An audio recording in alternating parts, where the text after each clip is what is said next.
গল্পটা একটু ভুতুড়ে কাহিনী আছে। না, আমাকে আর বাড়ি ভাল লাগছে না। আমি এবার গেলুম। প্রায় সন্ধে হয়ে আসছে।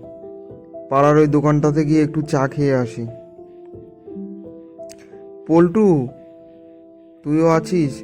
চাচাও আছে? আচ্ছা, তোমরা অনেকক্ষণ আগেই এসছো মনে হচ্ছে।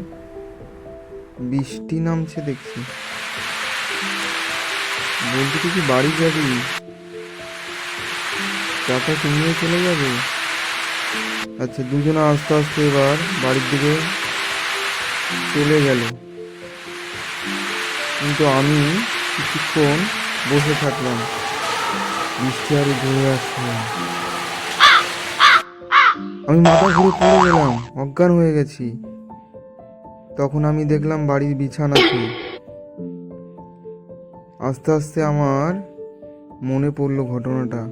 আমি কি দেখেছিলাম তখন। আমার তো বিশাল ভয় লেগেছে।